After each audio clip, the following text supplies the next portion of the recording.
Good evening, ladies and gentlemen. I'd like to call this meeting to order. This is the Laredo Independent School District Board of Trustees. This special call meeting. Today is Thursday, June the 18th. It is now 5:33. We're meeting at the Ambulatory Boardroom. Call to, roll call, please, Mr. Garza. Yes, sir. Mr. Jesus Martinez. Present. Mr. Jose Valdez. Mr. Ricardo Garza, present. Mr. Hector Neola, absent. Dr. Celia May Moreno. Present. Mr. Hector Garcia. Present. Mr. Rosero Perez. Present. Okay. Would you all please stand for the Pledge of Allegiance? I pledge allegiance to the flag of the United States of America and to the republic for which it stands, one nation, under God, indivisible, with liberty and justice for all. Thank you. Please be seated. Item number one. Thank you, Mr. President. Good evening, members of the board. Item number one is Budget Amendment number 1415-39. Discussion and possible action to approve the General Operating Fund 199 Budget Amendment in the amount of $1,500 as a result of transfers between functional expenditure categories from the Board of Trustees discretionary funds. To approve. I have a amendment to that my balance, Okay. my balance that's left at Ryan be used for T-shirts for the school. Okay, so you want to increase it to include your... The Right. balance left of the money that we gave them for their trip to be used for T-shirt for stars. I Okay. understand that.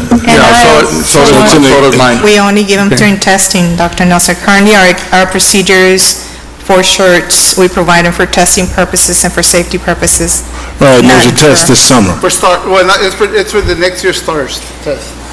For the testing. I'm taking the test next year. for Okay. stars. Oh, Okay, for no. next year? Next spring? You could divide the Or shirt. you for may, stars. I think Ryan wants shirts for this summer. Well, no. There's I a think test in July. I don't know. it's July. No. We can use the expenditure for right now to deposit for next year, can we? Generally, the cost benefit should be within the fiscal year, which expires 8/31/2015 of this Okay, year. So then it says. We wanna buy the- retain- we'll we buy wanna the shirt for retain- the kids for this summer. That's, And whatever left over in shirts they For can use them testing. next year. Yes, Okay. absolutely. And I also- Whatever shirt they have left over, they can use them next year because they're leftovers anyway. And I also want to make an amendment to add $4,500 to be spent for that first general session. okay. And Josie will know, it's for some pins. For the pins for the Right. staff. All right, very good. Okay, so the main change is going to be the amount, and the amount is going to be floating right now, as decided by, We'll bring a Ms. Ayala clarification on and all of Dr. this at our Nelson. next scheduled meeting. okay? But we can go ahead and approve it And let's today. go back to the other. And move also $5,000 from a discretionary fund to the magnet school. I think they sent you all the paperwork, and they're for frames and all that stuff. Yes, You do yes, that, sir. for- We have that, yes. Okay. Okay. We'll submit a board update so to it's been clarify moved all and this that's been seconded. approved. All those in favor, please say aye. Aye. Aye. Anybody opposed? Nobody opposed. Okay, so item number one is passed. Item number two? Item number two is discussion and possible action on the Student Code of Conduct for the 2015-2016 school year. Mr. President, members of the board, if there's no questions or comments or concerns. Do we have a second? I'll second that. Okay, any discussion? Eugene, we talked about the khaki, and I'd like to see, that we allow khaki pants and blue jean, because at the high school only, because that's happening anyway. It's the will of the board. You know, we've had this conversation. I know there are other trustees that may not be here necessarily that did not want to make that change to high school jeans for high school students only. Mr. Garcia is correct that it is, at first we were supposed to get permission to do it, and it's pretty much become the standard, at least toward the end of the spring. It's, you know, I know there's two sides. But is it the school that's allowing it, or is it the students that aren't listening? I think it's the school that's allowing See, it. that's totally unacceptable. Absolutely. But they don't have the tools, if they don't have the tools anymore to keep them from not using it, you can't give them citations, you don't want to send them home because they're going to lose out, you don't want to send them to tutorials because they're going to lose out in class too, so they're keeping them. So what's the difference between us and all those school districts that are able to do it? We flat out say it up front, and I think that, and I think it was very clear in the one that I read, that it just, that are not, I think the word was that it kept the integrity of the pants itself, like no torn jeans, no anything like that. Okay. I think the word was integrity in there. And so I guess I just don't understand how other districts do it. So there's many out there that have them.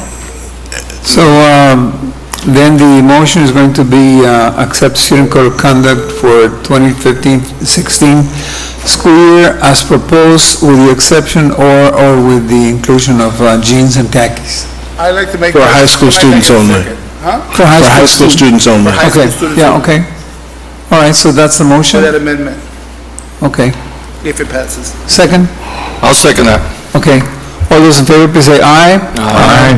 Anybody opposed? Me. Anybody opposed? I'm Oh, opposed. okay, one opposed. Thank you. Item number 3? Item number 3 is discussion and presentation on the annual administrative reorganization in accordance with Board Policy DK Local Assignments and Schedules. Mr. President, members of the board, this is just in the form of information. It's not needed for action. We have a policy, DK Local, that basically is used very sparingly. I want to be very clear. It's not something that's it has not been used in one calendar year. And my plan is really to bring about several recommendations and moves over the next 60 to 90 days. And I will communicate all of those to the board as I always do. I just wanted to tell you in open session that process has begun. You will see really beginning tomorrow several transfers, resignations, retirements, and they all are part of a reorganization. So I won't do anything without informing the board, but it's intended to just become more efficient, and it's an annual move. It involves assistant principals and above. So I just wanted to make you aware of that, and I'll keep you posted on it. And the fact that it's in public and it involves specific employees, I really don't want to get into the personnel of it, but Okay, any discussion? All of these will be lateral moves? yes, ma'am, there'll be no demotions or pay raises without coming to the board. Yeah. There's a couple positions that'll be vacant, and we'll post those, have interviews and bring those to the board, but Okay. any transfers will be lateral, yes. Okay. Any further discussion? On Okay, those, before next item. So you're not asking for action on this, right? No, Until you bring. Just okay, awareness, okay, and very good. you'll see. Item when number people start 4, talking Dr. to you, Nelson? you know, yeah. Item number 4 is discussion and update on the pay plan appeals for 2014, 2015. Mr. President, members of the board, I just wanted to give you an update on this process. For the record, we had around approximately 200 employees who had some type of formal appeal that they would like to have reviewed. As we brought this process to the board, I know very clear that we had initially scheduled a timeline of February or March, to be completely finished with this process. As of today, we have not completed it, but I'm proud to report that we're further along on it than we've been. We anticipate bringing some type of final decisions on all 200 appeals either way in the July board meeting. Okay. If you remember the process, we've asked our Human Resources Department to visit with each appellant, and anyone who was still dissatisfied or had further questions regarding their appeal have been referred to my office.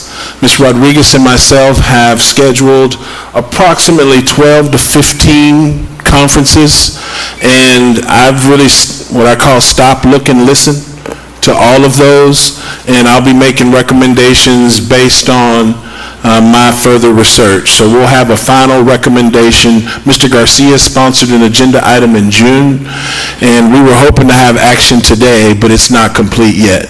But it's close, and so we anticipate being able to visit with each of our employees who wants to visit.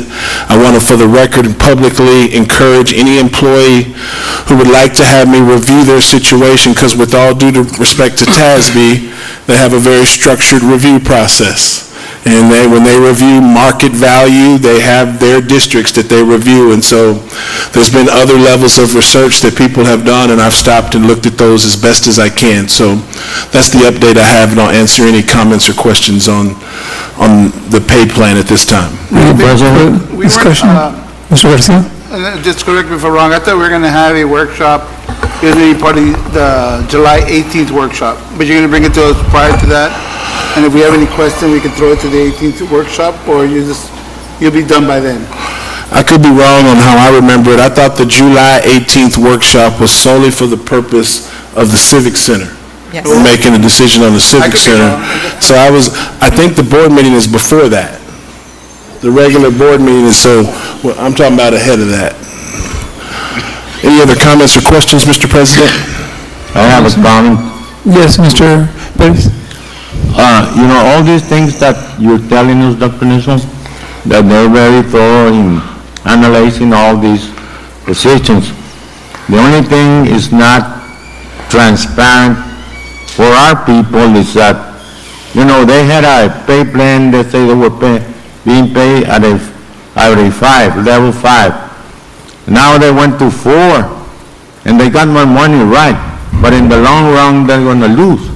That is the thing that is out there on the unknown, and I hate to see our people, they always like to have a number a little bit higher.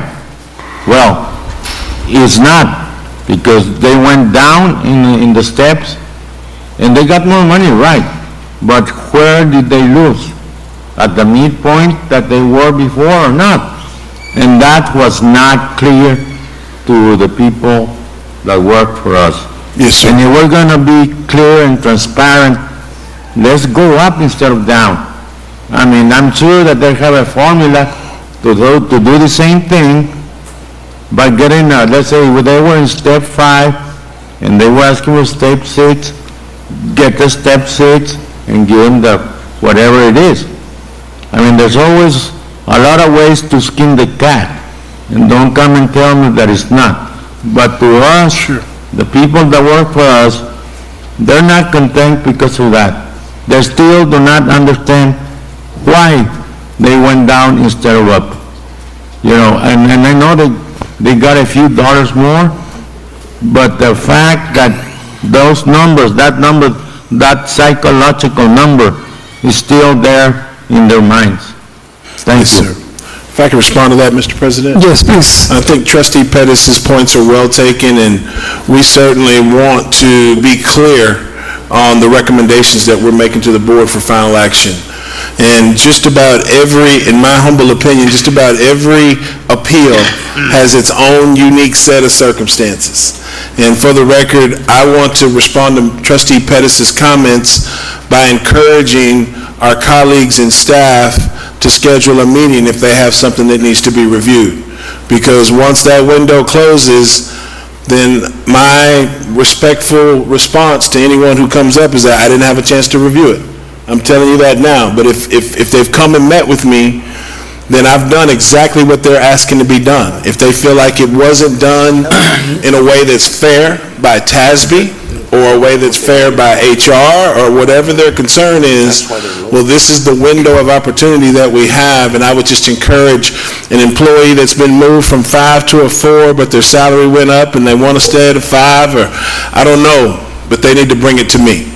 And it's a small window of opportunity, and we've tried to communicate to everyone to participate, and only 15 or so have. So I agree with you, and we'll take a look at it. I don't think everyone's going to be happy, but I can tell you we are making a recommendation of some changes based on the final appeal that has come to my office. So we'll look at that and try to be transparent in a way that meets Trustee Pettis and the other elected officials' expectations. Mr. Garcia?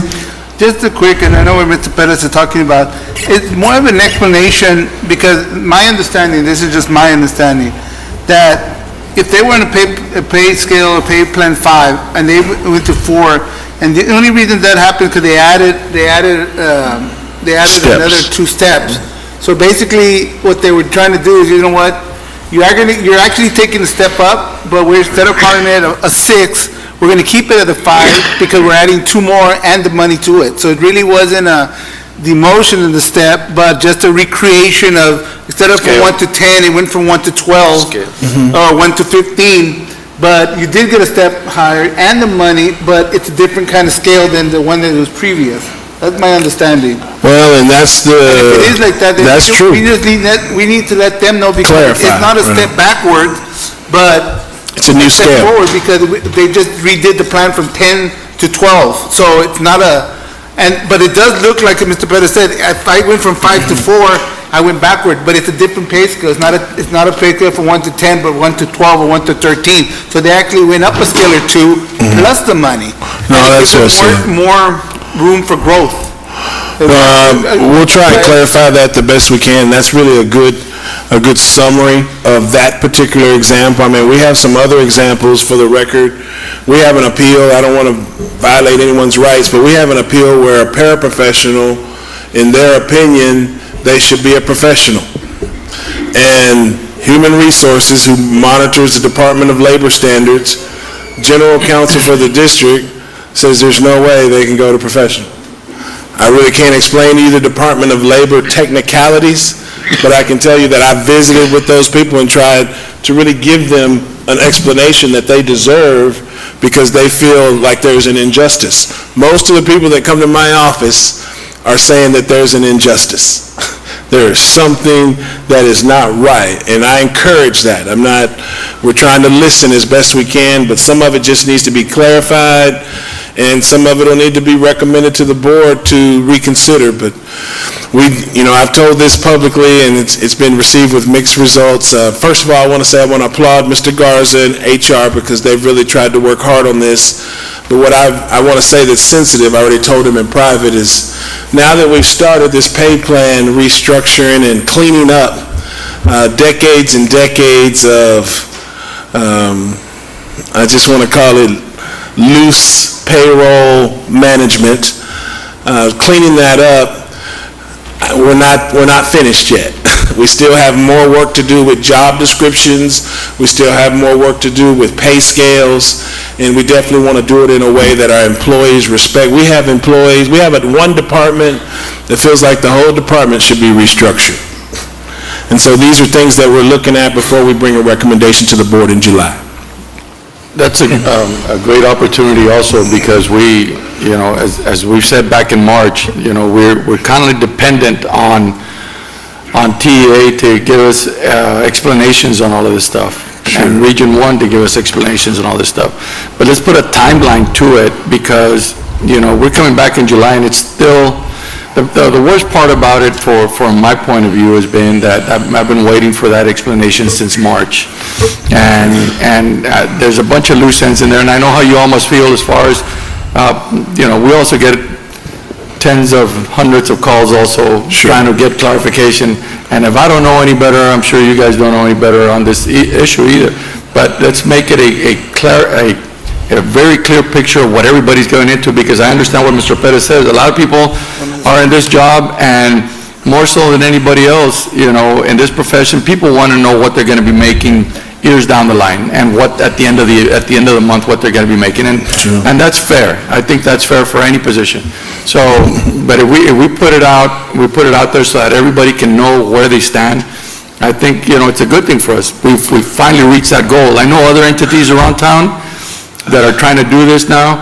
I don't feel good for those people anymore because of what we're going through, but because it's tough. Sure. And but we're going to tackle each one of those things the way it's supposed to be done. Absolutely, I concur. Okay. Any further discussion? No further discussion. Item number 5. Thank you, Mr. President. Item number 5 is discussion and presentation on the 2015-2016 budget. Mr. President, members of the board, you have a bluish green colored document. It has a tree artifact with money symbols on it that serves as the cover page. I'd like to commend Finance Department for that originality. On page 1... Office of Communications. Office of Communications as well. Thank you, Ms. Castillo. On page 1, you'll see our objectives for this meeting. First objective we have is to provide an update of the 2015-2016 process. That will involve reviewing our timeline and our process. We have some updates, very good news as far as our estimated revenues and expenditures. Then we have our health insurance consultant from Hub International, Mr. Randy McGraw, will give us an update on health insurance. Then we just had a brief update on some legislation. Mainly, we wanted to hear from our chief of police on the open carry bill and what we're doing as a district.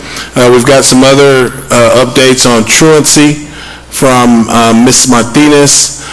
Some property tax legislation Ms. Ayala will provide for us, and we just wanted to provide a legislative update. We've already spoke about the appeals, the pay plan appeals, and the last thing we wanted to do is be clear about our timeline. Dr. Moreno brought an excellent idea for us to move the approval of our budget up in the process. We had scheduled it for the end of August. We've now preliminary scheduled a date for August 10th. Which will be earlier. So if there's no questions on our process and overview, on page 2, you will see our timeline, and we're very fervently working to bring a balanced budget to the board, really a surplus budget you'll see in just a minute. And we've been meeting with the board regularly. We've been meeting with the staff, and I kind of want to publicly state before we go to the next page that anything that the board wants to review publicly as part or through our board update as part of the budget process in addition to what we have, then they just need to speak up. We've provided the budget campus by campus back in April or May, I think in May. March. Thank you. Yeah. And so we've provided those line items for the board to review. Sorry. Right, I thought it was May. Yes. So anyways, having said that, if you'll turn to the next page, which is page 3, I don't see it numbered at the bottom, but it's up on the screen. And this is the document that we've been using every month to monitor our revenues and our expenditures. And there's 3 detailed numbers that we would like to communicate to the board for our budget. First one is highlighted in yellow, and it is $9,961,498. That is the number that we are receiving from the state for next year. And we'll give a clarification on year 2, but it's close to $9 million.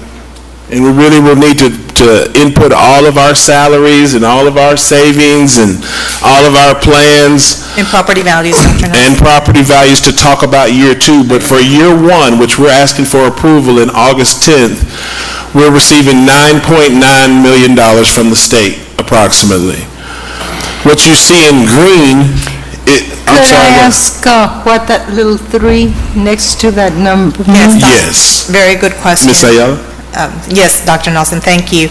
That's because we will be recommending converting some of our copper pennies into Title I, into Tier 1, to close the compressed tax rate, make it closer to 1. By doing that, we are generating $4 million more. And that will be part of the legislative update. So the but compressed rate for us would be 1. Not yet, quite yet. Right now, it stands at .92. If we switch or transfer our copper pennies, it will take it up to .98. I do have an analysis with me, if you're interested, so you can have a visual of how we generate $4 million more by doing that conversion. Yes, we do want a copy. And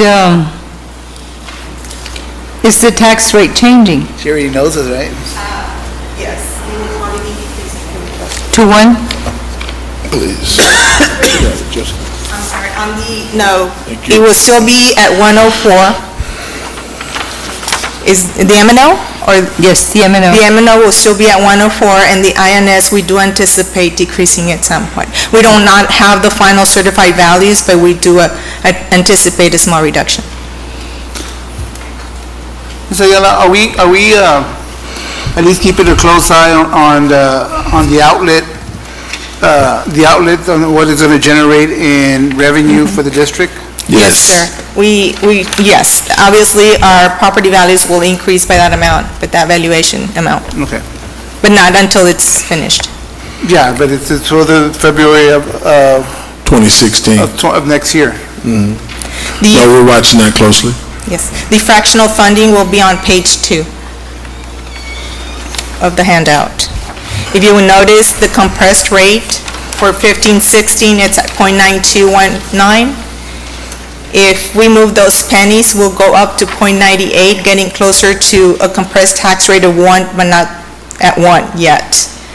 So the change, if you notice, the change up to compressed rate, it's $8.9 million. That is the amount that will be generated by moving those pennies to Tier 1. However, by moving those pennies from Tier 2, there will be a decrease in that category of 4.6. Therefore, when you reduce that 4.6 from the 8.9, you see an increase of 4.3, and that's the net effect. And that fractional funding was per legislation? Yes, sir. Yes, that was- It's given us an option to move forward with it, and we are going to be Tier bringing 2 back. money generates more per penny? No, Tier 1. Tier 1 Yes, generates more. and actually, the golden penny generates more than the copper penny. Right. But wasn't Tier 2 generating more than the copper penny too? Like it was 3 levels, Tier 1, 2, and 3? Tier Not 3 anymore. was generating the most? That was yours, That was years back. That was part of the formula. right, Right, but currently it's yielding the copper $31.31. right? And By- Tier 2 is generating what? That is in Tier 2. Tier 2, you have the golden and the copper penny. Okay. The copper penny is what's being moved up to generate $4.3 million more. Every district has to do this calculation in order to see a benefit. Obviously, if they don't see a benefit, the board would not move Well, if I forward. understand correctly, we're proposing this based on legislation, but we're asking for action in July. Yes, sir. We're waiting for direction from. But TIA. not, most districts don't have 92 as a compressed rate. Not everybody, right. Oh, very few do. Yes. Only those that were below the 150 when all this happened.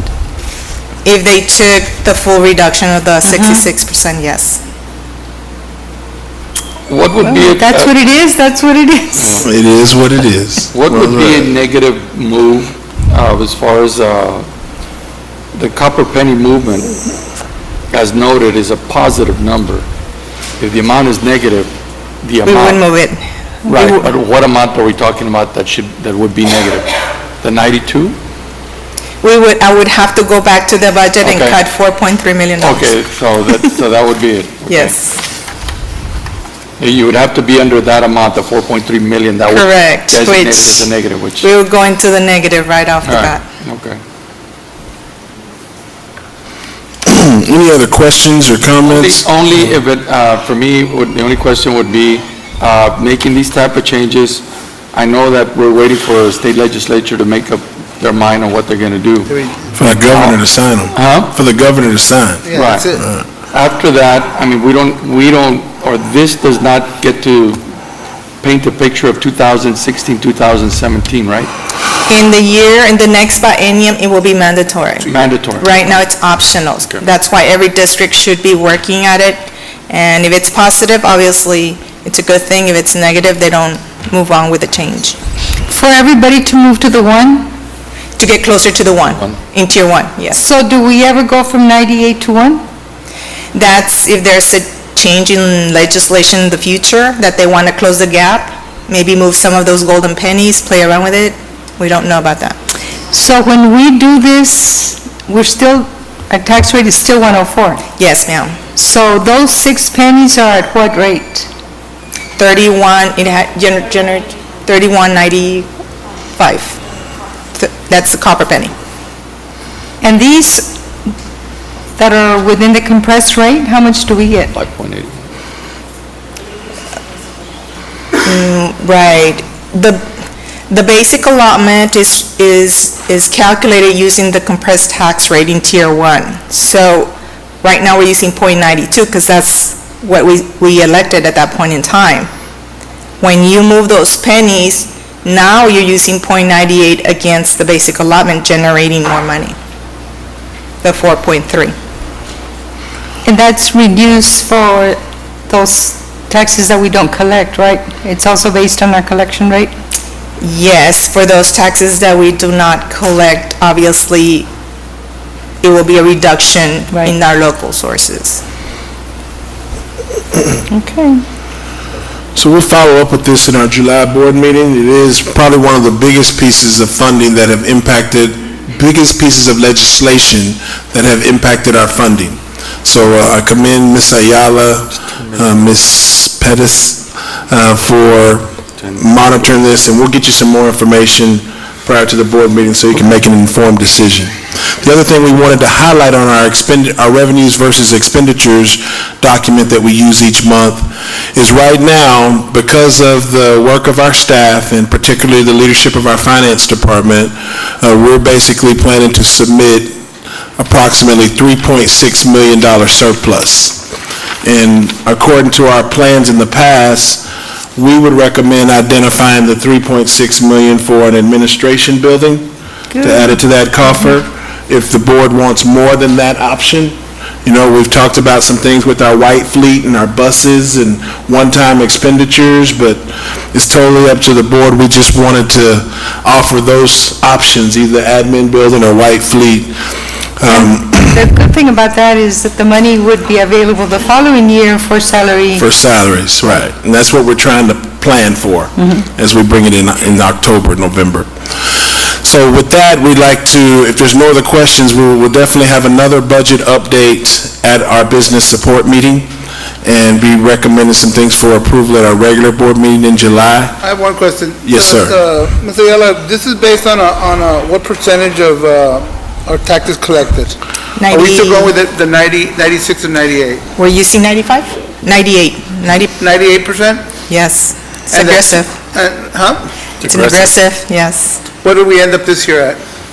We're not, right now, at 95. 96? Now, yes, we were aggressive in our budget, and we're not meeting it right now, but we working with our tax collector council to see what we can do to increase it. Trustee Garcia, if I may, not only, tax collections, which is an excellent question, but the other thing that we budgeted is for to be at 22,500 In every day ADA. in our ADA, and we're actually under that.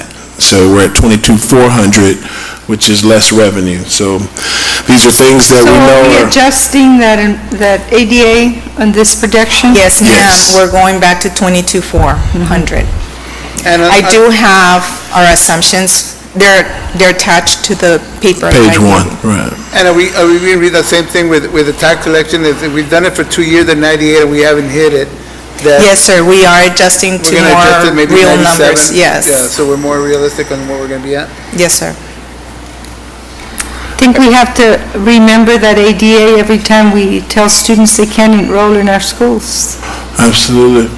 Well, I don't want to get into this too much open session, but, things like our immigration challenges, which we've talked about, well, according to that, we're open for business because we're trying to get our ADA up, but I know that there's some people that would argue differently, so, you're Also right. transfers from other Yeah, transfers from other places. districts, we should be welcoming that idea and That's that right. concept, and we're going to work with our Student Services Department and our campuses to increase our ADA. It's not going to be enough. If there's nothing else on the expenditures versus revenues, I wanted to, before we, if I may, Mr. President, instead of doing the health benefit update, I'd like to do our legislative update real quick. I'm going to invite Chief Palomo There's really two main main pieces of legislation that I think it's going to require a month or two to plan. One of them is this open carry concept. I had a conversation with, I don't mean to cut you off, Trustee Garza, but I'm sorry. I didn't mean to do that. I just really wanted you to, and I wanted you to offer some leadership, your idea. Mr. Garza has offered several ideas on how we address truancy.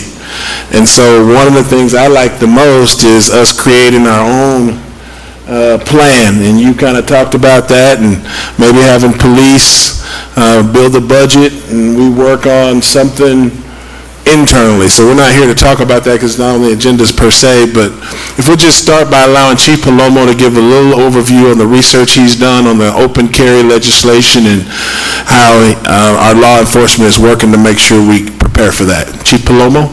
Good evening, Dr. Nelson, Mr. President, members of the board, and staff. A quick summary. The bill that Dr. Nelson referred to is House Bill 910. It's going to go into effect January 1st of 2016.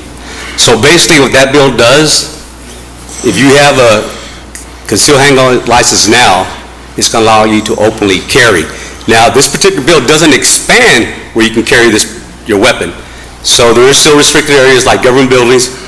For example, if you had an open concealed handgun license, you could not walk into this boardroom. That's still restricted. Places of worship. So it does not expand. But here's my concern. There's going to be confusion amongst the public when you say open carry. There's going to be some folks out there that believe they can carry anywhere. That's not the case. Public events, sporting events, Shirley Field, that's not an area that you can carry. So I think we need to go on some type of campaign, maybe do some PSAs right before this bill goes into effect, to just kind of let the public know, hey, look, these are areas that you cannot carry your weapon. Right? That's a good question. I read all about that too. It does come into effect January the 1st. They're giving you 1 year. They're giving you 1 year to make adjustments. It is the same. It's not going to change. To abide by the law. They're not Sure. January 1st. It's said and done. They're giving you, like the university, they'll give you 1 year to comply with the new law. That's correct. So you say January the 1st, yes, 2016, but we really have till 2017 to actually comply with everything they wanted to comply with. I know that you can't carry within different areas. Sure. That's correct. In the universities, where chemistry places where they can create bombs, the whole scenario. I still think it's a bad decision, period, but we have a little more time than just a couple of months. Well, and, I understand Trustee Garcia's comments. I just want to be real clear that, for us, Christmas break, the winter break, we'll have a game. I want to say Martin versus Nixon basketball.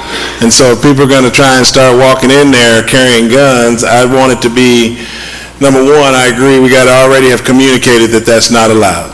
I'm thinking about signage that reminds people.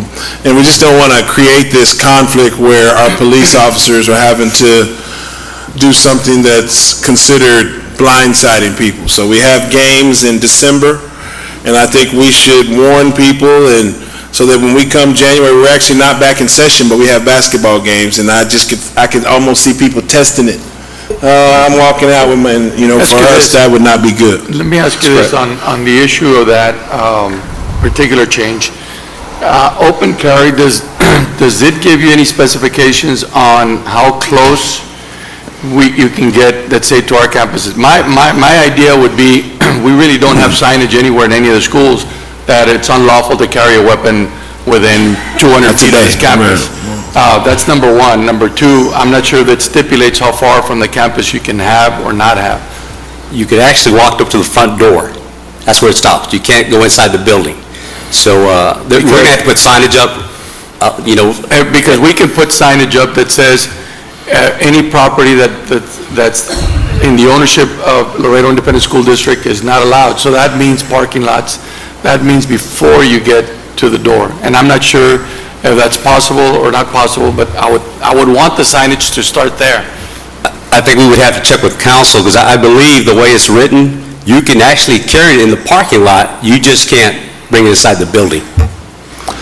You can drive through to pick up the kids, but you cannot get off your vehicle Go inside. with a weapon with you and not go inside. Well, if you bring- That is the law today, that is not going to change. Well, if you bring a gun on our campus during the day, and even if it's in the parking lot and something doesn't go well, you might end up in police custody. That's all I'm gonna say, so. So you said that anybody who's got permission to carry one now, hidden, will be able to openly carry it. So if you don't have permission now, are you also free to carry? No, ma'am. If you don't have a concealed handgun license, you have to go through the process to get your license. You just can't carry anywhere. You have to have a license. I'm That not will al- sure that's communicated Well, either. yeah, there's going to be a lot of confusion, because when you say open carry, people say, okay, Open well, carry sounds like anybody can. yeah, everybody can carry. That's not the case. So there will be some confusion, so I think we have to do a really good job of communicating to the public that this is the law. This is the way the law reads. Maybe do some PSAs. Yes, I think those that the law enforcement agencies have done together, the city, the county, and both, well, more than the two school districts and the college and universities, those have been very effective. Anytime all of them are We'll together. we'll get a little joint city agreement where we're all contributing to the PSA, and I'm thinking about all of our law enforcement leaders getting on a camera and talking about how serious it is, or something to make sure we've encouraged to communicate the message. Can I add something? You alluded to the Martin Nixon basketball game. My concern is the football game. Okay. And that's October, November. That draws, yeah, but So, yeah, like I said, some people are under the impression that the law is already into effect. That's not the case. So we need to get the word out, say, look, this is not effective yet. You Okay. can't openly carry. Yeah, we have several large public events, so we'll bring a plan that shows we have thought about this, and it'll be no later than August that we'll communicate to the board. Are there any other questions about this particular piece of legislation before we move on? Yes. Mr. President? Just to, as an instructor, to provide licenses for individuals. The license is to defend yourself only, and is given to people that are responsible and that are going to be checked by the state, that they're responsible citizens with no record at all. So these individuals that will be carrying, or the same individuals that had permission to carry it before, they will not be able to carry it through school. Now, on the other hand, it is important to stop the shooter in the campus if somebody comes in. Now, there's one thing that we could do. We could license administrators, we could license other individuals in the schools, so they could carry a weapon and defend the school in case of an emergency. I know the more guns there is, the more nervousness there is. But on the other hand, the more guns there is, as a gun advocate myself, the more guns there is, the more of a plan we might have to stop the shooter earlier. If that person that shot in the church a South couple of days ago, Carolina, 9 people got killed. If there would have been one person there with a gun, he might not have killed the 9, maybe 1. Okay? So, in advocacy for gun, possession and carrying a weapon for self-defense and defense of a third person, then it is possible, and I would advocate for the school board members to be able to carry weapons to school board meetings, and for administrators, if they wish, to be able to carry weapons in school, and then to be able to have a better defense in the long term with responsible weapon holders. I mean, that's an opinion on the other side. I have one question. In our student handbook, the parents have to sign it and send back to the school, right? yes, sir. Can we put some kind of language in there that the LISD, where our stand is on the gun law, put it on there, so when the parents sign it, we already have all that documentation, hey, you signed this at the very beginning, you know what the law, regardless of what we start there, and then take it from there. I think it would be a good idea. I think that's a good idea, and also, Mr. President, your comments which are well received, and I applaud your advocacy for your Second Amendment rights. Having said that, I would charge our staff with, we still have a responsibility to find guns that are not concealed handgun license. I mean, we have kids bringing weapons to school, and so regardless of this legislation, we still need, as a district, an emergency plan to make sure that we investigate all concerns that are brought. You know, I'm wondering about the metal detectors that we've purchased. Some of those are not being used in a way that I sense we should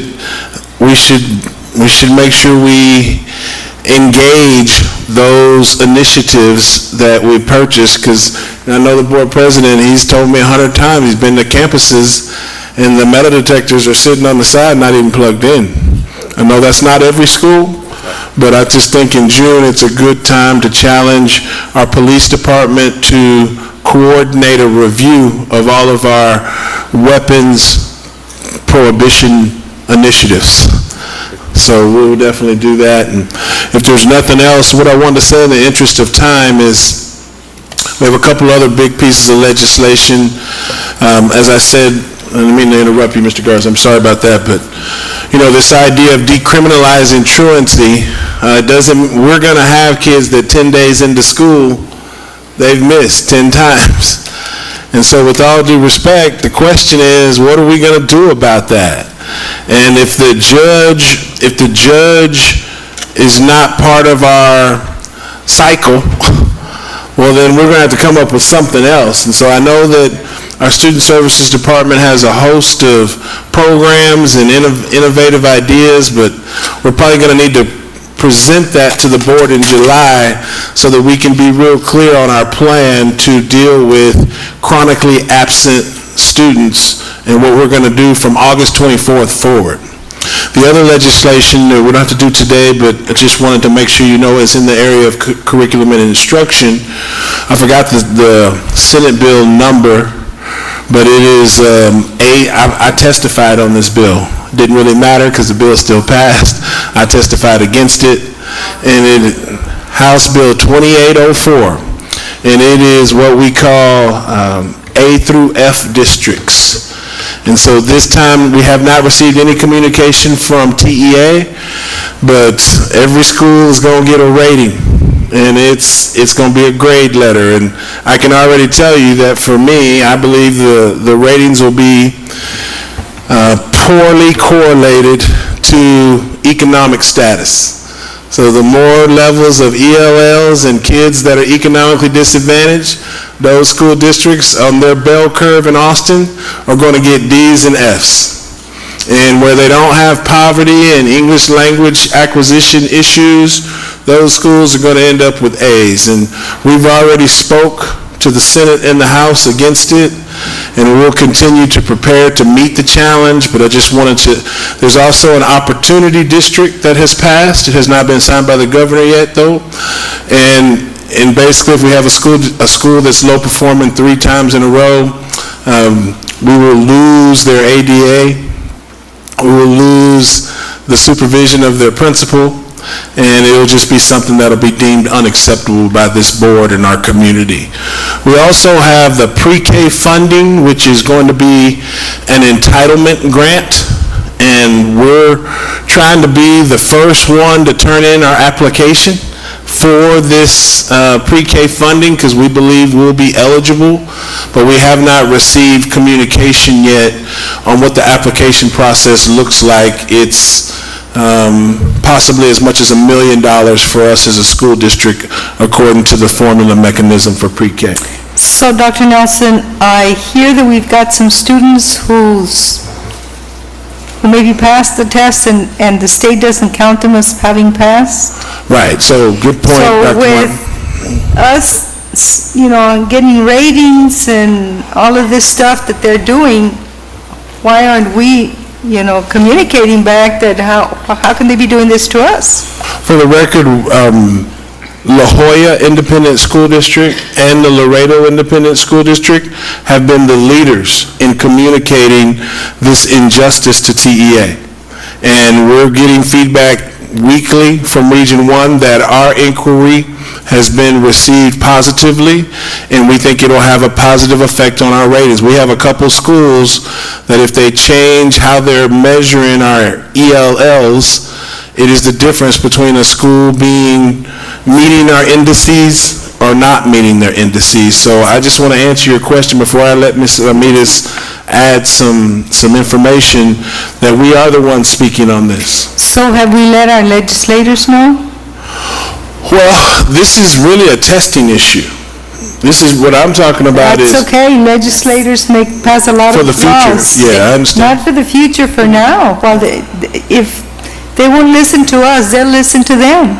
Right, but the scores that the kids right now that we're finding out about, that's for kids that are in the system and being evaluated by TEA now. The legislation that changes the assessment plan for the fall, that's a separate thing that needs advocacy. Still, they're involved with legislation that impacts us. I really believe we need to communicate to them. I made a call to meet up with Richard Raymond and we called our senator and... Senator has been very involved with the educational issues. She would definitely want to know that this is happening. Absolutely, we can follow up on that first thing. Set up a copy and give me a call so we can talk. That'd be great. Ms. Ramirez, you want to add something on that? Yes, just to clarify for Dr. Moreno, we did contact TEA. I spoke to TEA directly when we realized that there was kids missing. Legislators have been contacted. We also contacted the committee. The problem is lying with the way the ruling in the accountability manual is being interpreted by Pearson. When speaking to TEA, the head guy in charge of assessment, Sean Hausman, he stated that that was something that they had not anticipated. And so initially their stance was that they were not going to address it, they were not going to change it. Friday I was in Edinburgh with the service center, meeting with them on accountability, and at that time they said that they had already conferenced with them, and the committee will be meeting to finalize the accountability manual at the end of June, and that those changes will be made to include those students. It really is kind of a complex issue of why these are actually students that are high-performing students. They fall within a 2 to 4 years in school under ELL, but they're outperforming their plan, and so one system isn't picking them up and the other system isn't picking them up, so they're getting kicked out. And so that's impacting Index 1 primarily. Well, it's impacting the performance and it's impacting our ratings. Exactly. And there's no such thing as minimally impacting. No, it's not, and La That's what we work so Jolla... hard for. We shouldn't accept it. Right, and La Jolla, and like Dr. Nelson said, Laredo ISD, we're the ones that were most vocal about it, and of course, now the region is in on it, and there is a public comment opportunity, so we're working on a draft letter to submit that before the 28th, that they will be taking under consideration. But we have, I believe the superintendent in La Jolla and one of the region service center board members is on the ATAC committee, so they're already taking that issue to the accountability and testing committee to address that. Well, let's continue on it. We don't want to be left out. Absolutely. On those, but we also have to be clear on what belongs to us, what we are owning up to, right? Is that what?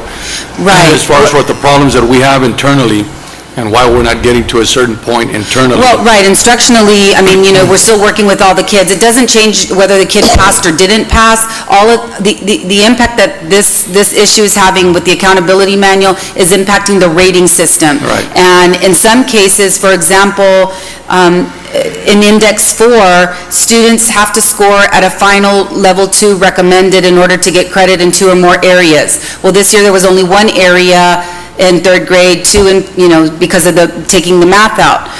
But in that index, we have students that are years 2 through 4 that qualify under what we call an ELL progress measure, but they're blowing the top off the test. They don't count for Index 4 because they're still under a 2 to 4 year plan.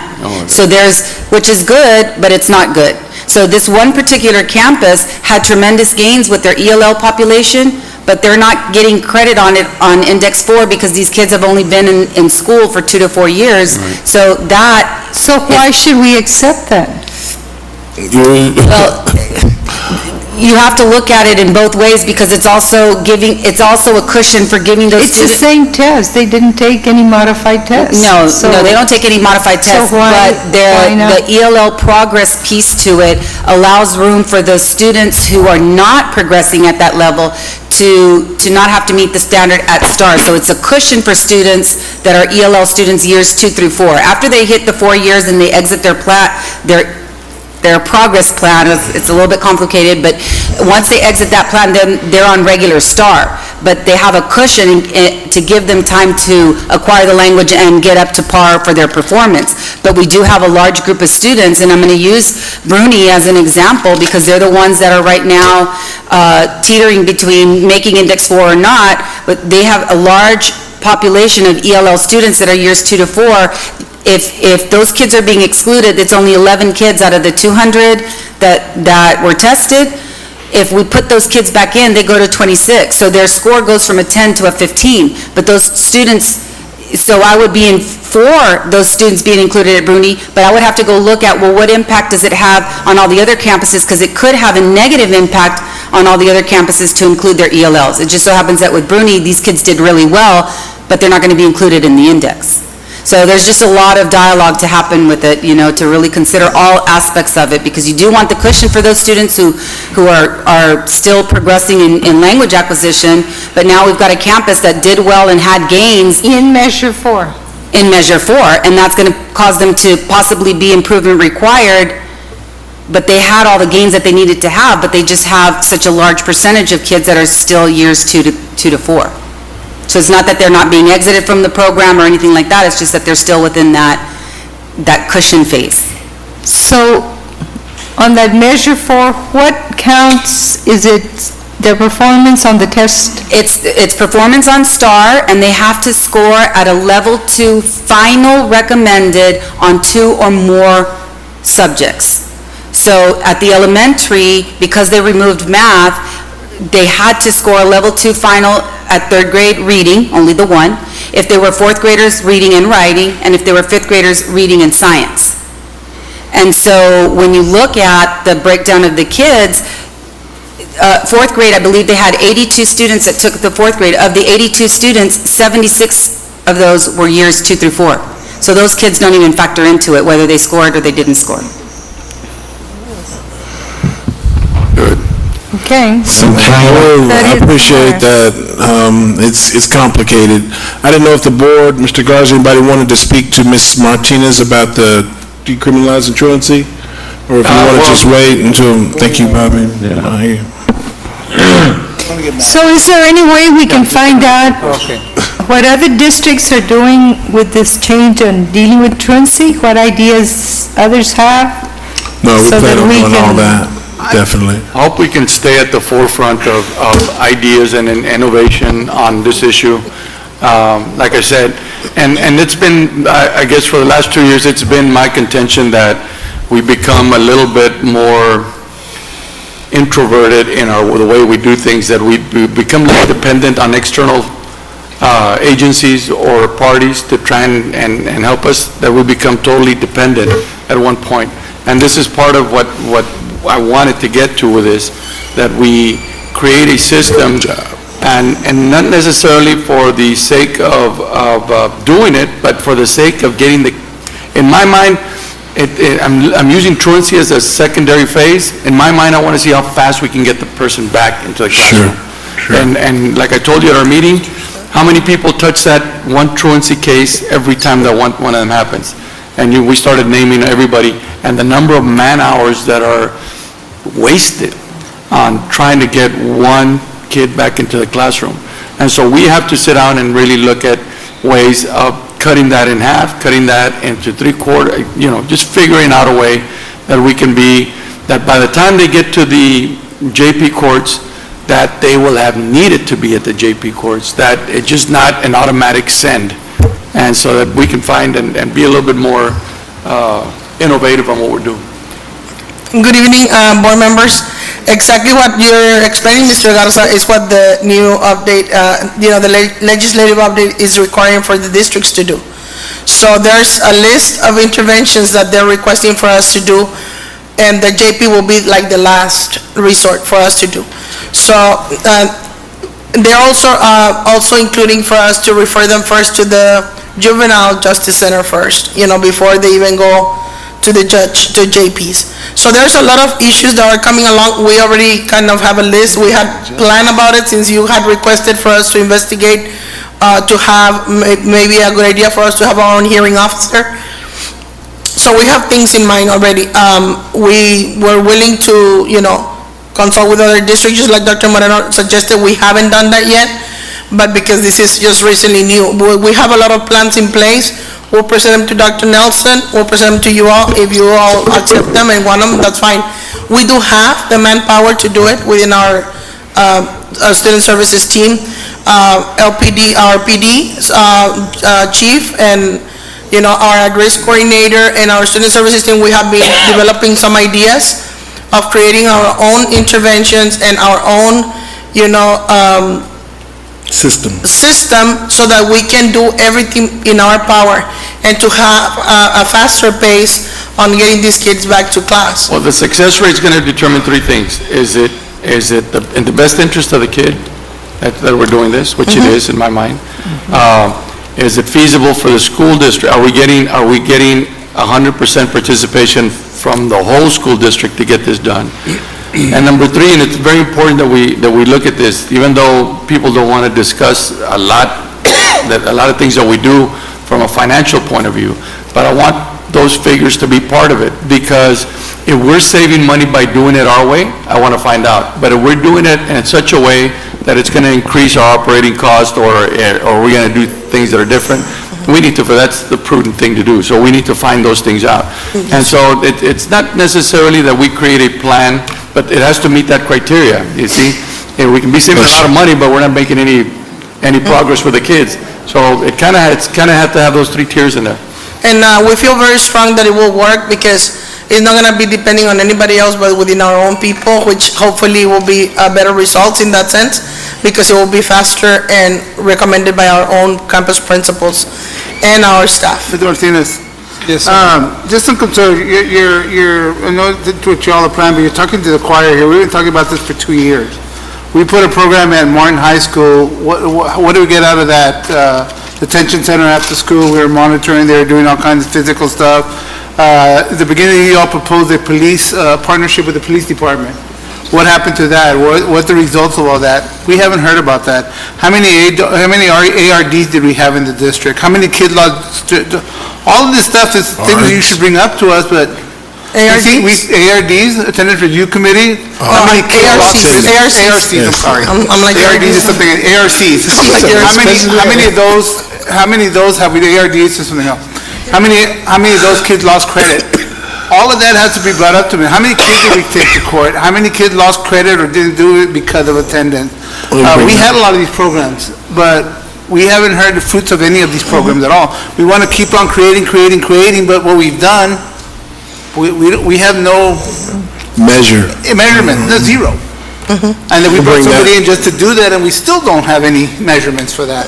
I'd like to see that, to see what worked, what didn't, like Mr. Garcia said, what worked, what didn't work, what do we need to throw out, what do we need to add to keep on, because we've been pushing this before Mr. Garcia, we've been pushing attendance, and it's still at a infant stage. Yeah. I also want to remind us that we finally got to see the district recognize students that have perfect attendance. We want to see that every 6 weeks, and some measure of what percentages by campus, because we think it'll grow. Sure. And I'd like to see the last 4 years, what we projected in revenue out of attendance and what we actually made. Are we losing revenue because of attendance every year? And we are, yeah. Those are the things I'd like to know what's going on, because we're losing, that we're not doing something that we should be doing, or how can we improve that? I know that since you come in here, we've taken steps forward, but we still have things that we need to get better at, to get everything going. We will. We'll bring that. We'll start in July and continue in August. Next item.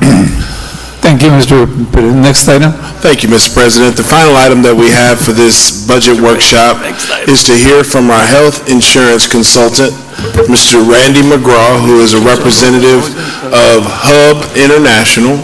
And as one of the things I wanted to note for the public, very respectfully to our neighboring district, but I found it interesting that now they're going to a self-insured model. And that's something that we, in my opinion, took the lead on. And it was risky, but now we really feel good about it, and we have a good financial forecast because of having our self-insured model. So with that, I'd like to allow Mr. McGraw to visit with the board and interact about our health insurance update. Mr. McGraw? Great. Good evening, Mr. President, board members, Dr. Nelson. I'm Randy McGraw with Hub International Insurance Services, and it's always a pleasure to be here. Seems lately, the places I've gone, it causes it to rain, so it's not so bad this time. But Dr. Nelson is exactly right. The self-funded plan is under good controls. There's no bad news being delivered in the report. It looks, in hindsight, like a very good decision from the school district to take this approach and take control of your plan. And so what I'll do is just go over some of the metrics and observations that you have. We'll go over some of the math and the forecast for the future and make a few comments about things that the district needs to continue to do to stay in compliance with the Affordable Care Act. And you're in compliance now. They're just things that are coming up in the near future that you'll need to be preparing for. I'll wait for this to catch up. I'm going to go skip ahead to page number 5. Actually, 6. So one of the things that's happening too right now is your original contract renewal date in the past was always on September the 1st. And last year, to put everything kind of on a similar track and timing with your other insurance benefits that you offer your employees, we're migrating your plan to a January 1 and a calendar year basis. And that'll make it more administratively efficient for the district, because when you do your open enrollments for employees and they're making elections on their voluntary benefits, they'll be able to make decisions on their health plan as well. So we're in the process of making that migration. The page number 6 is a summary of the first year of your self-funded experience, and it has a couple of key things on there. I don't want to bore you with a lot of numbers, but the key things to look on this page, and we'll compare it to a similar result for the year-to-date through the current plan year, is on the far right-hand side, there's 2 columns. One's labeled PEPM, and one is labeled PMPM. And those are average costs. The PE stands for per employee per month, and the PM stands for per member per month. The difference is that member counts all spouses and children too. But that's a common use of a benchmark that you could use to compare how your plan compares to other plans in terms of the average cost of claims per covered person. And so you can see we have it separated if you want to look at what the medical component is, the prescription drug component is. You can see how it falls in the different plans that you offer. You offer a consumer-driven health plan, what you call your low plan, your high plan, and then a state equivalent plan too. You can also see the enrollment in there. But the 2 things to take a look at is that the PMPM average in the first year was $269, and the PMPM average was $366. On page number 7... Mr. President, I have a quick question, if I may. Why would, seems like PMPM would be higher. It's lower because there's more people. So we're just taking the total amount of claims divided by the number of people. Oh, it's the aggregate, okay. Yeah. Okay. There's definitely more members, but that makes the average cost per person lower. I see. And really, in my mind, that's the best denominator, because different employer groups have different ratios of dependent participation. So if you're looking at just the PEPM and you're comparing yourself to a group that has a lot of dependents, that makes the PEPM number look pretty high, but their PMPM number would look pretty low. if you're looking at things on a unit cost, the PMPM is really the best one to keep your eye on. And by the way, any questions you have, happy to answer them, through the presentation. The following page is a summary to kind of give you an idea of your high-cost claimants. So in any health plan, the majority of expenses are generally generated by a few people. Typically, 30% of the claims expense might be driven by just 1% of the population. In the first year, you really didn't have that many large claimants. Large claimants meaning anybody with a claim in excess of $150,000. You had 6 people. And the district purchases a reinsurance policy through Blue Cross and Blue Shield to protect itself from catastrophic losses on any one claim. And so in the first year, you did receive $291,000 of reimbursements back under that policy. That's actually a pretty low frequency. I'm going to migrate over into your current plan year, 2014 through 15. So September through May of this year is the data that we have available there. So now take a look at the PMPM and the PEPM. So the other one was 296, and you're at 297. So very little change as you're moving forward through time, which is very commendable because there's on average about 4 to 7% inflationary pressure on the cost of claims, just on average. And I'm not sure what the details are of your counterpart district here, but I know there was some news earlier that they were receiving rate increases and soliciting proposals, et cetera. But within your own population, your claims are looking very steady. Now, on the PEPM side, it's a little bit higher, but again, it's not by very much. So those are all good indicators. On the next page, which is a summary of the large claims data year to date, so last year, after 12 months, you had 6 claimants. This year, there's just 1 person so far, and we did change the stop-loss deductible to get some lower premiums out of Blue Cross.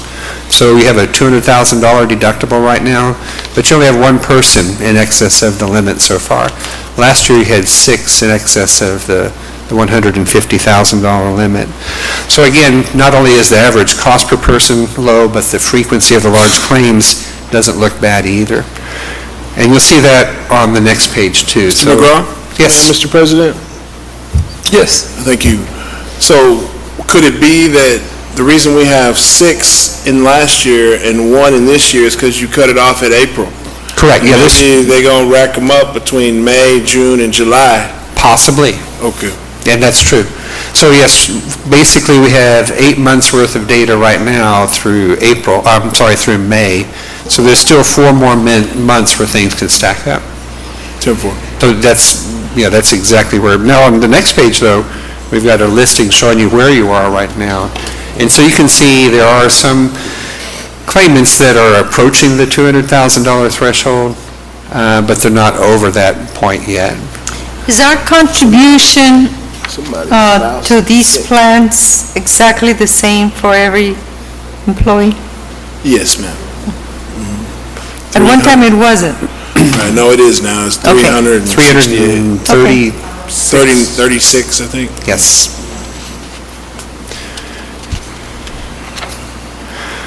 On page number 12, this is just to kind of give you an idea of the average, or not the average, but the actual claims expense by month. Now this chart does go back into the prior year that you had with Aetna before you made the transition on September 1, 2013 to your self-insured environment. And your overall number of people in the plan has stayed pretty steady over that time period. But you can look back, and the plan designs that you offer, the benefits are, for all intents and purposes, the same as what you had under Aetna. So you haven't really changed your benefits since that point in time, and the district has not raised its contribution since September of 2013, and we're not recommending that you need to raise it this year either. There was a small adjustment on payroll deductions last year, but there's no recommendation for change in rates or benefits this year unless you just want to do something. But you can just look at the picture and see that ever since you made the transition to Blue Cross from Aetna, that the actual cost per claims, you can see it's just clearly lower. No rate increase. In the following page, we just have a moving line of showing you the PM, and the PMs. So again, as you look towards the right end of the chart, which is where we are in time, you see that it's flat, just like it showed in the tabular format. It was 266 or 366 versus 367, and whatever the number was, very small difference. So essentially, your trend is very flat. That's good. Your enrollment has stayed pretty stable too on page number 14. There's only 4 participants in your state plan, and that's a fairly expensive plan but very rich benefits. The majority of your population is enrolled in the low plan, about 2,000 participants in there. And then about 170 or so that are currently in your consumer-driven health plan, and then in your high plan, about 600 or so.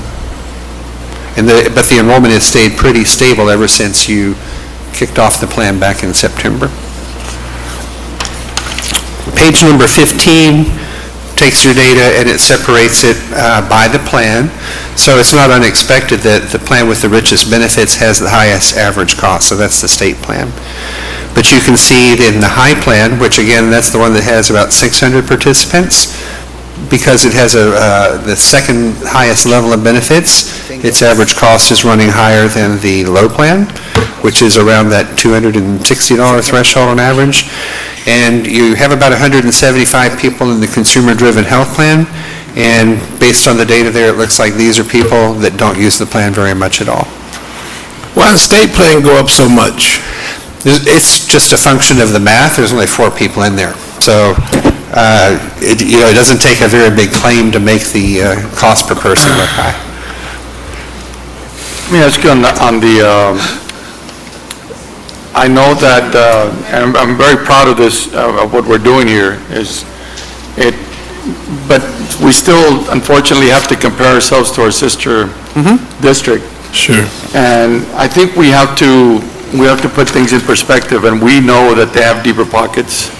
We know that they can offer more, whatever they can. The cost of insurance is going to go up, and yes, you're right, they're looking at a way of doing what we're doing down here, which I'm very proud that we put it together, and I guess I'm hoping that people can use it as a model, let's say. But more importantly is that the only benefit that I haven't seen, and I'm not sure if it's naive to ever think that we're going to have large reversals in costs, that the employees can start seeing a decrease as we move along over the next couple of years. I thought that this is going to be our 3rd year with this, I thought that at this point it would level out, and then I'm not sure it would be naive to say that, okay, we're going to start giving a little bit back to the employees, and as we move forward through this, if we continue this trend, obviously. And I'm not sure if that's a fair assumption, because at our neighboring school district, they're saying, well, our insurance is going up, so the employees are saying, well, we need more contribution from the school district, of which we can't do, No, I understand we have a lot of different school district clients, and it's pretty much the same discussion everywhere, is that in order to make the plan less costly to employees and their dependents, generally it takes more contribution from the employer. And so everybody has limited resources. So one of the things too, I don't know if you're aware, the TRS board met last week and adopted their rates and benefits for their plan year starting in September. And they made a transition last year from Blue Cross Blue Shield to Aetna. And so they eliminated some plans. Their rates are set pretty high. I don't know if you've compared them lately. But they basically are down to offering 3 plans that are PPO plans. Some areas have HMOs. But they have a consumer-driven health plan like you, but with higher deductibles and out-of-pockets. Right. And then they have what they call plan number 2, which would be kind of in line with your low plan. And then they have what they call their select plan, which is like plan number 2, except there's no benefits if you go out of the network.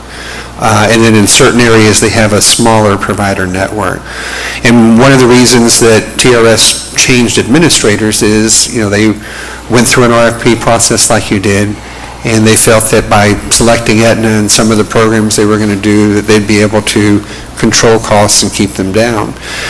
But in essence, what just transpired, and they released the documentation Monday and Tuesday of this week, that the plan number 1, the high deductible plan, and plan number, the select plan, are receiving on average around a 7% rate increase.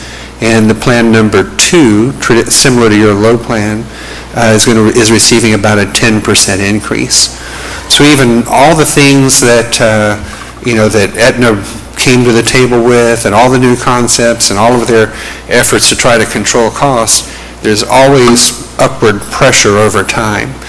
So, there might be short periods of time where you could look at all of your money in the bucket for the health plan and say, I want to give some back, but you don't want to mislead yourself and think that that's going to be a long-term phenomena. Right. Some of the early indications, too, under the Affordable Care Act and the exchanges that are offered around the country, carriers are proposing their rates for the next year, and some of them are proposing anywhere from 16 to 30 to 40% rate increases on policies offered through the Affordable Care Act. So the fact that you're in a phase right now where it's very stable you should consider that a win.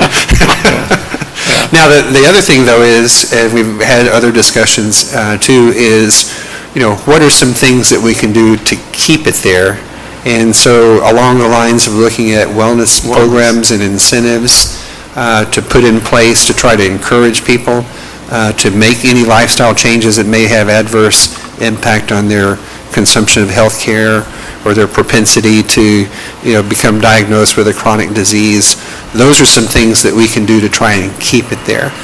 But to force it to go down is pretty difficult. To level it off and keep it steady for 2 years is actually pretty commendable. It means that overall the risk of your population is pretty good.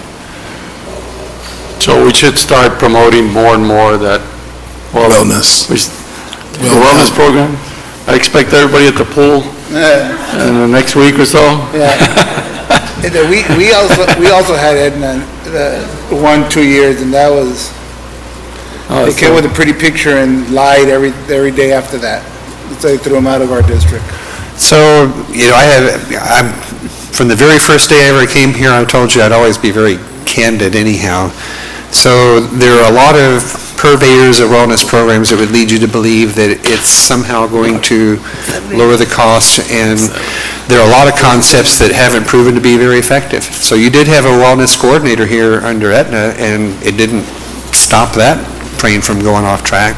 And I understand United ISD has a wellness coordinator over there full-time, and that doesn't make them immune from rate increases. What it is, it's driven by the cost of the claims. And so the best thing you can do is just try to promote good, healthy behavior. And, another thing, too, that I see a lot that's just, it's sad from a lot of different perspectives, but I see a lot of incidents where some of the larger claims are due to low birth weight babies. And then, the parents have a low birth weight baby, it's born prematurely, they're going through all the agony of their kid in the hospital, and then a lot of money is spent out of the health plan, and the kid doesn't survive. Yeah. And there are so many things that people can do, early stages of pregnancy and prenatal programs that they can participate in and take advantage of, and that is certainly an area where things could be focused. Now, there's always going to be something that happens that you can't control, but it always saddens me when I see that, because number one, feel for the family and the parents, but possibly maybe there was something that they could have done, and there are programs that you have available through Blue Cross and Blue Shield. Problem is getting people to take action and participate. By the time we figure out something's happening through the claims activity, they're usually already in the second or third trimester, and it's a little late to start in the prenatal program. Well, from a mechanical perspective on the mechanics of the way this thing works, at any point, I don't think it'll be feasible at this point, I mean, the way we had originally looked at this, that because everything is kind of stable, we just don't want to change horses at midstream. We don't want to, if Blue Cross Blue Shield is doing what they need to do, we just continue to move on with that? Is that, because you're not going to get any less benefit from bringing other providers in here?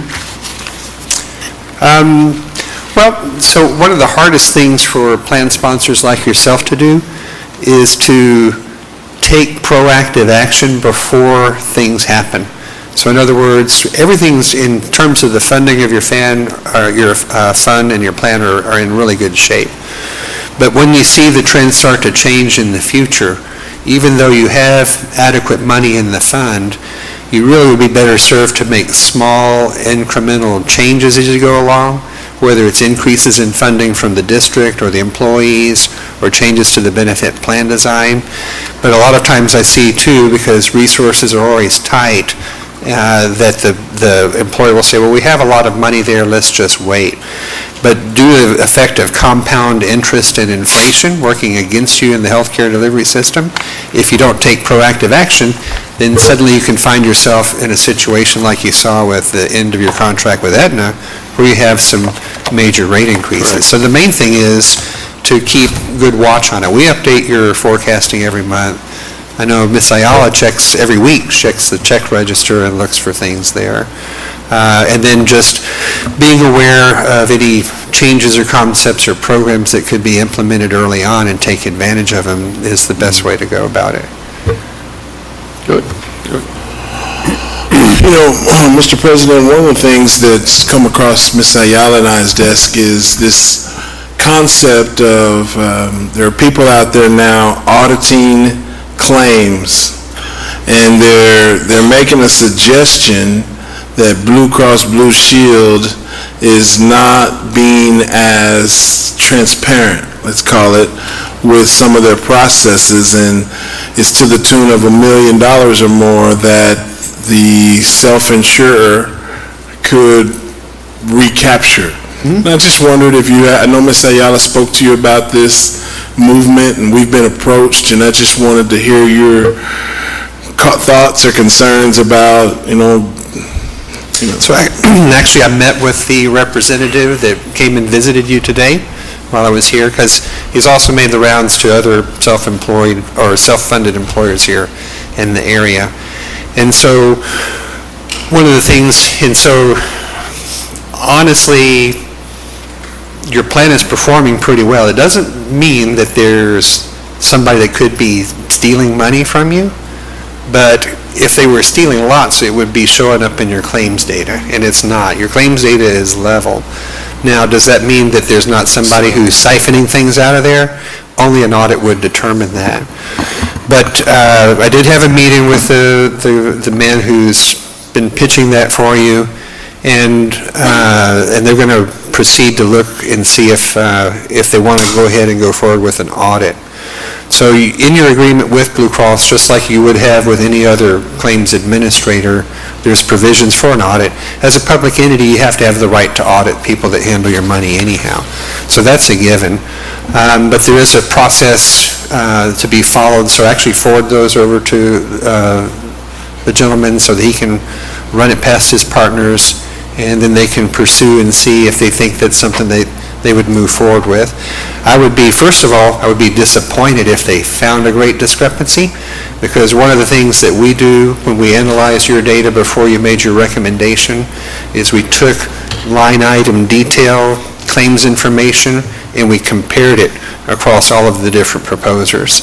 And we do that on a regular basis. We did that last year for the city of Laredo, and we've just concluded an analysis in the city of Corpus Christi, and we just concluded one over in El Paso. So we're constantly looking at everybody's information, and if there's something that's out of line, it'll jump off the page, and I'm not seeing it in any of the groups that we're looking at there. And part of what it is too in their process is if there's a provider network that pays claims on a formula that's a discount off of a billed charge, then that's really what his audit, this latest person to come and visit you's audit is all about, is to say, they're telling you it's a 20% discount, but they're really getting 25, and they're putting the 5% in their pocket instead of passing it back to you, which would be illegal. So I don't see any evidence that that could be happening, and the other thing too is Blue Cross doesn't process their claim as a discount off the total. You can measure what they pay as a discount off the total, but they actually start at the cost and they work their way up. So if they decide to go forward with the audit, I understand one of the things is that Blue Cross will not allow for contingent audits, which means they do it for free. And that was their proposition to the district. So like I explained to him, if they want to do it, he's going to have to charge you something. So he suggested $1. So we'll see. If they want to go forward with that, then that's fine. The books are there, available for inspection, and we actually forwarded them copies of your agreement that show what the provisions are for conducting the audit and see if they want to move forward with it. The only thing about that is, I thought Blue Cross Blue Shield is not going to cooperate with this. Oh, no, they have to. They have to. Yeah. They have actually, it's not just Blue Cross, but all of them. They work with so many employers. On any given day of the week, there's 5, 10 different employers auditing their claims experience. So you're certainly entitled to do that.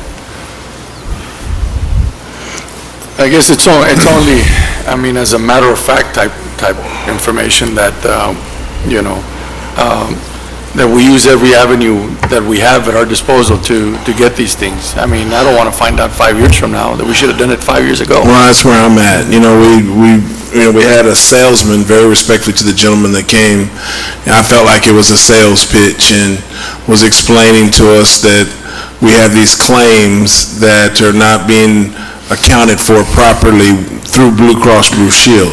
In our conversations with Liddell Insurance, I'm not sure what role they play compared to you and Blue Cross Blue Shield, but they were going to research the concept and check in references and things like that. But what I don't want to get to is some kind of point 6 months from now that the county or the city or our sister district have taken advantage of these services and found some type of monies that can be recaptured, and because of, our, I want to say, stringent, skeptical, we're skeptical by design when we get a salesman coming in telling us how they can help us save money. And it was supposed to be free.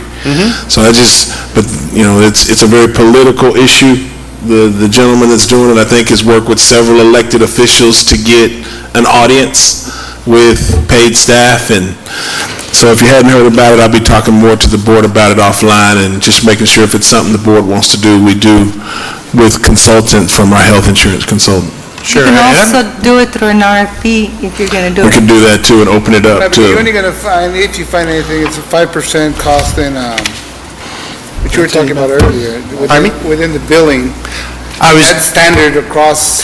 Well, yeah, so the That's what thing they're about it coming back and is, say, they can recapture 5% or 3% of a billing, which is, so the way the rules work in governing health plans, et cetera, is that everything needs to be transparent. It's not illegal for somebody to have an agreement that says, I'll give you 20 and get 25 and keep the difference. Right. But that has to be transparent and agreed upon in writing. And I'm not a proponent of that, because all that has to happen is the biller can just raise the rate even higher, which makes the discount, the 5%, bigger. So that's just wrong. And so I'm very careful to not let our clients pick a plan that operates like that. I have come across people in the past that have done that, and I'm not hesitant to bring it to the attention of the authorities if I see something illegal. Okay. Anything else, Mr. Nelson? Dr. Nelson? No, sir. Okay, any other items on number 5? You have anything you want to? I could just kind of skip to you've got the report. Sometimes, you've asked to have data that shows which providers are getting the most of your money.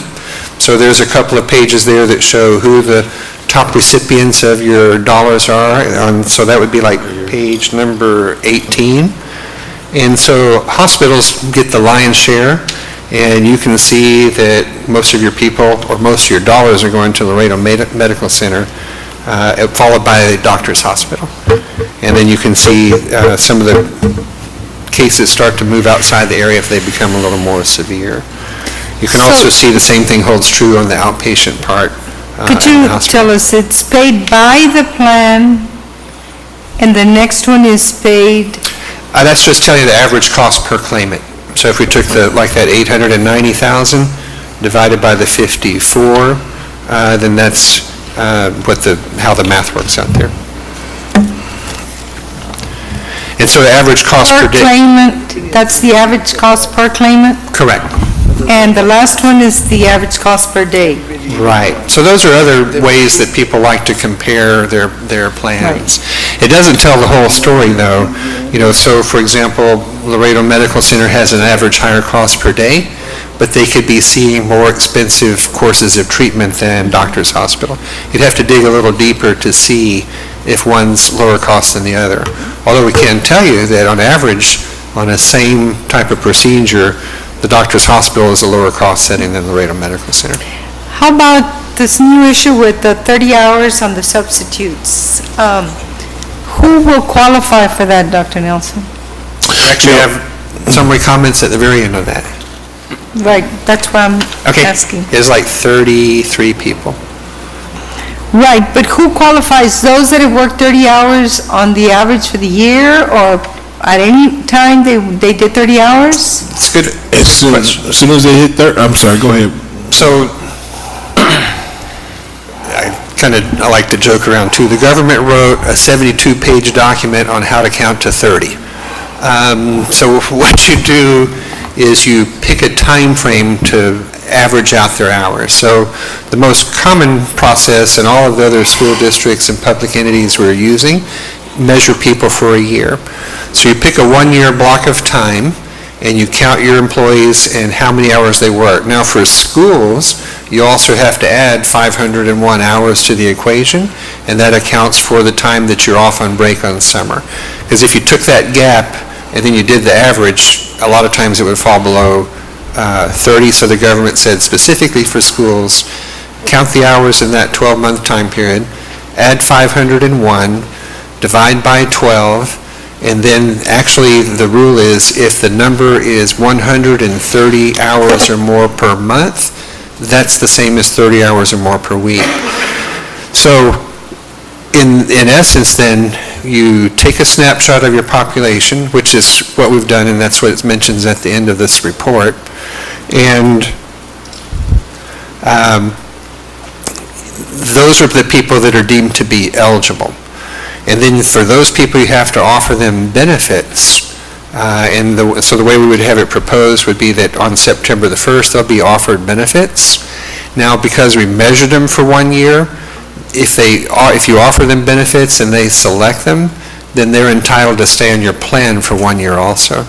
But they get treated just like any other employee. The district makes the same contribution, they get the same choices of benefits, and they pay the same rates as everybody else.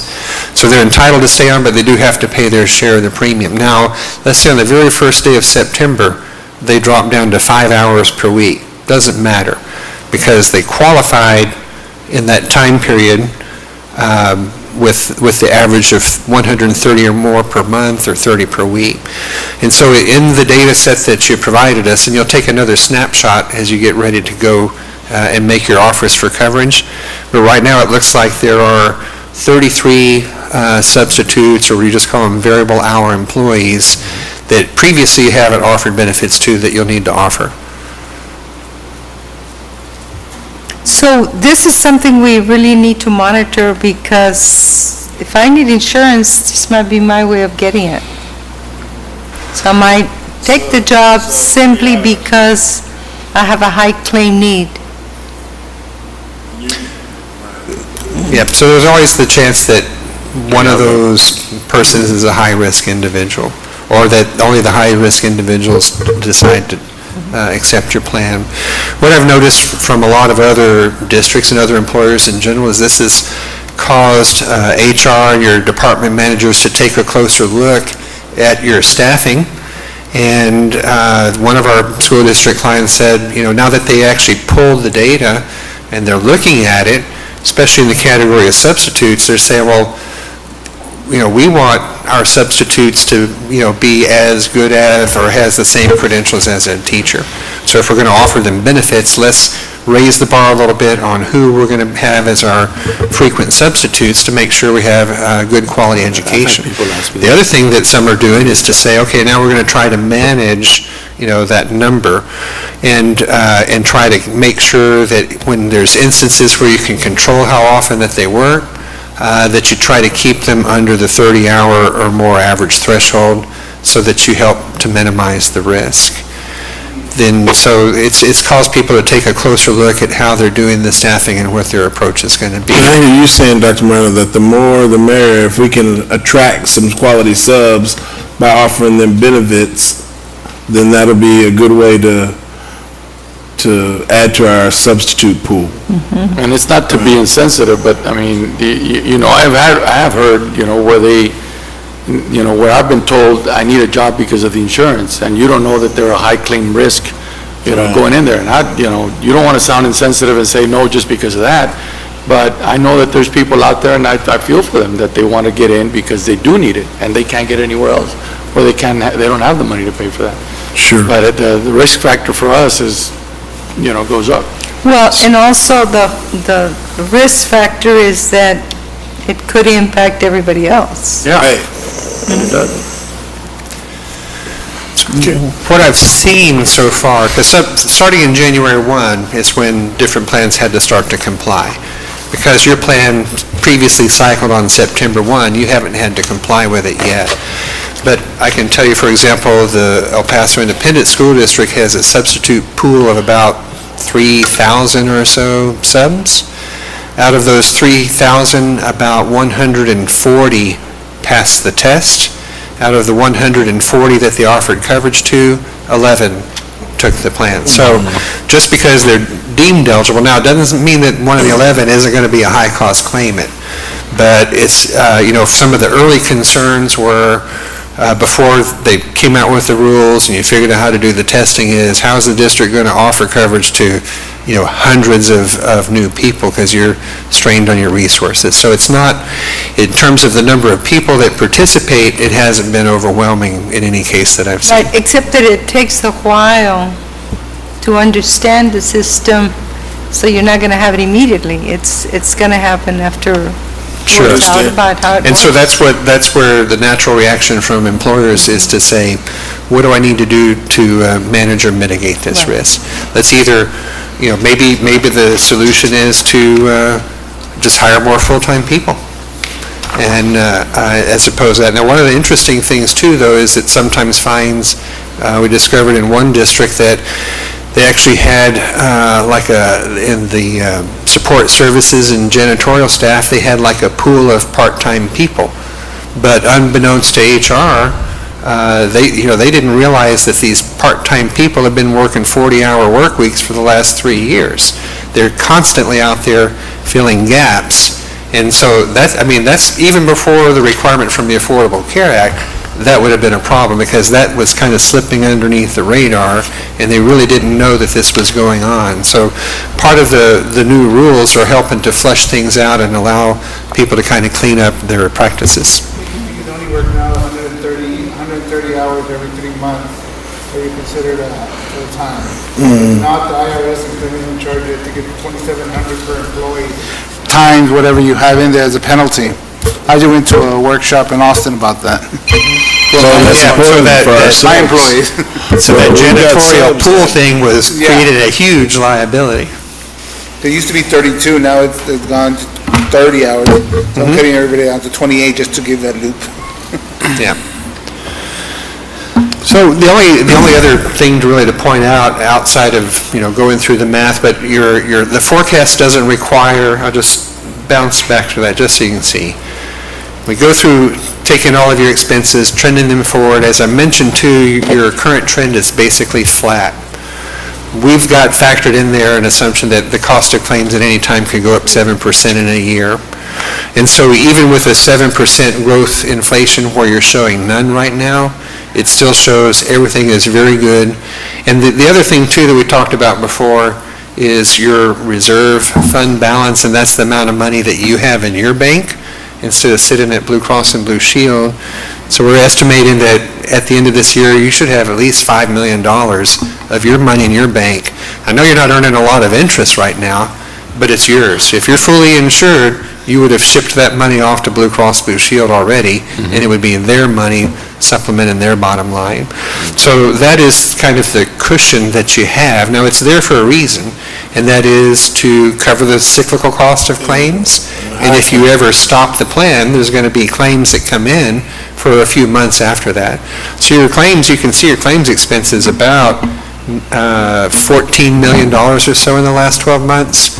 And that's, so $5 million will cover a little over 3 months' worth of claims expense. So, it looks like a lot of money, but it's there for a reason. Now, if that fund were to go higher, then what it does is it creates money available that you can use to incentivize good behavior. So one of the things you could do in your plan, you don't have very many people participating in the consumer-driven health plan, but you as the employer could put money into the account to help people take the plunge and go in that direction, and they can put money in and you could put money in, and they can use that money to offset their high deductible. Or the money could also be used to bankroll and fund a wellness incentive program for people that meet certain criteria to be able to earn rewards. Or we can work on and look at rewards programs that incentivize people that if they meet certain criteria, they get a lower payroll deduction. So, it's when you have the resources available that is a good time to be planning for how you're going to keep them there. Good job. Thank you, Mr. McGraw. Thank you. That's it. Anything else? Okay. Any other reactions from the board at this time? We'll entertain a motion to adjourn. Okay. All those in favor, say aye. Aye. We're now adjourned. Hey, Veronica, what's the